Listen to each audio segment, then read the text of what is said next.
One, Dustin here for our last presentation. This is some of the table of contents that we'll be reviewing for the rest of the presentation. Just as an introduction and to give some background.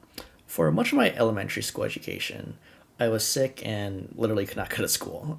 My family members still brought me coursework and all of that, but I lacked much of the formal education from kindergarten to first grade, maybe even second grade. Somewhat as a replacement, educational television on Nickelodeon and PBS Kids, as well as video games, engaged me to learn English in a different way. I lacked much of a guiding hand in knowing what the proper meaning of these words were displayed on my Nintendo DS and television.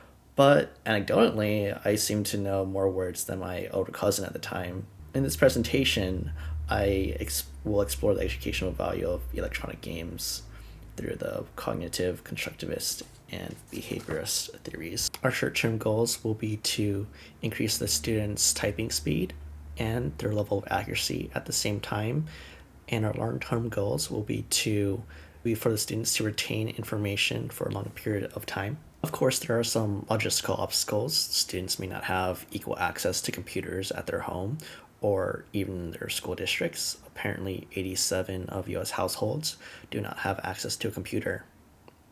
And there are many ways to possibly alleviate this.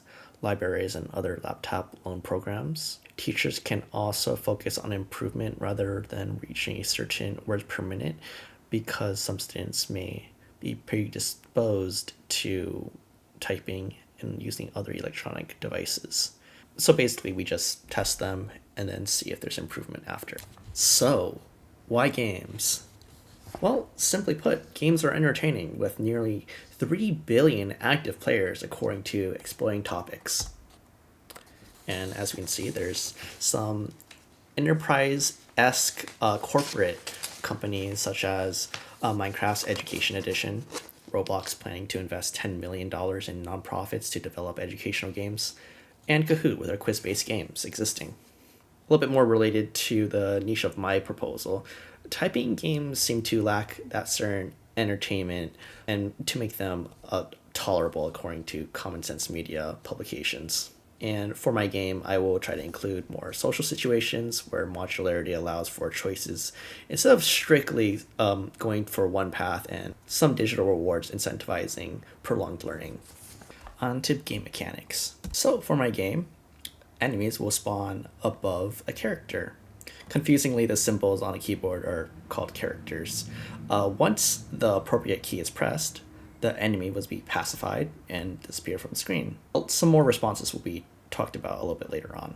On top of the screen, you can see inspiration for the next game mechanic from Helldivers 2. In the game, you use a D-pad, or your arrow keys on a keyboard, to match what you want to see deployed. In my game draft, abilities can be typed user effect. Similarly, in both games, improperly inserting a key, or otherwise known as mistyping, will not let you immediately use that ability, and can be somewhat strenuous if there's, say, a lot of enemies on your screen. In special circumstances where a key binding for an enemy and a key binding for a spell are both active, meaning one of the monsters starts with a D and one of the spells starts with a D, then in that case, both would go through. In that case, the enemy would be pacified and the first letter of your spell would be green, meaning that it was inserted appropriately. However, of course, that is only a small part of it, as you still have to type the rest of the letters for it to work. In general, there will be some risk, especially to beginners with these spells, because there sure is a larger payoff, but you would have to practice to type such a spell in the first place. In cognitivism, the sensory visual input on the screen would be the first stage of memory processing. This can be represented by the key bindings and characters from the previous screens. Typing would be serving to maintain the information in working memory order. A common example is remembering a phone number by inputting the same digits, and similarly, inputting the proper key bindings for this game would generate a similar response. During retrieval, previously learned information is brought back to the mind, either for the purpose of understanding some new input or making a new response. So we can see that for whenever we are typing in general. On to stories. Many, and I mean many games do not have a very cohesive story, but somewhat recently, more and more games have a story or lore to help entice players and maybe give some propaganda in a sense too. As we see the popular Bioshock series. Aside from a picture of Ayn Rand, I do not endorse her, but it is a somewhat telling that a journalist compared the characters in Bioshock to Ayn Rand's philosophy. And this is to show the political influence, or at least the inspiration that games can have. And on the right side, we can see the historical foundations of games like the Civilization series. But of course, we should remind ourselves that these games are not necessarily accurate, and there are many creative liberties taken. And why do I bring up story in general? Stories can help encode information. Encoding refers to the process of relating incoming information to concepts and ideas already in our memory in such a way the new material to make it more memorable, as in telling a story to make things more interesting. And of course, we took some inspiration in social learning in constructivist player games. There are some natural call-outs, shorthand, or some kind of slang to communicate with your teammate. Students are provided opportunities to make choices with consequences, such as guards coming if a villager is to steal coins, or if food is left behind, a positive interaction can occur, or to do nothing, and even that can have positive or negative consequences. Or knowledgeable others, also as MKOs, sometimes are older and are sometimes peers, they can help people with their technical skills and slash motor skills of typing, of course. But in this case, they could also just help people with their social skills, communication skills, and other things to understand the context of the previous decisions on the previous page. And of course, there are some pitfalls with these communication, especially if this is ever to be an online format.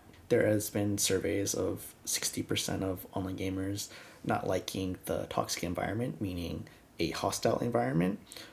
But there has been some notices of artificial intelligence being used to stop toxic behavior in a manageable level. I've seen that in some multiplayer games, especially with some kind of voice chat detection. For our last point, we'll just talk about consequences, and this could be positive and negative in a sense.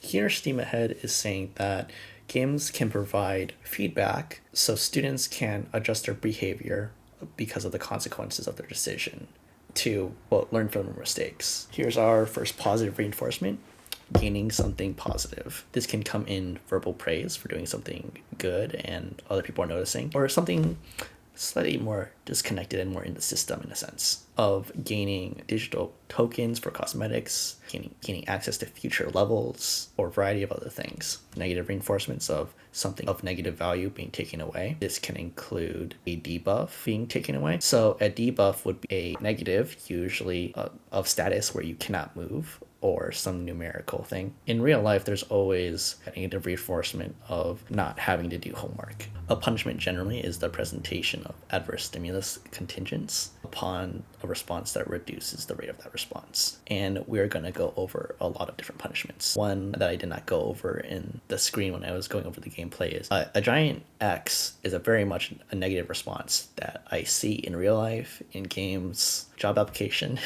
A removal punishment is something being taken away that is of positive value. A specific version of it is a response cost, and this is caused because of inappropriate behavior, and some reinforcement previously attained is removed. Somewhat like restarting a level because of some kind of mistake. And of course, this doesn't have strictly in-game thing. It could also be because of, hey, we're very mean during that, you have to do it again kind of moment. And a timeout is a procedure where a teacher deprives students of an opportunity to obtain reinforcement. And I could not think of another example other than, hey, you just can't play video games right now. I would say that combining the theories of cognitivism, constructivism, and behavioralism can promote learning, but there might be some pitfalls. And the rise of educational games may be the future, but it will need to be very thought out. And here are my references used for this.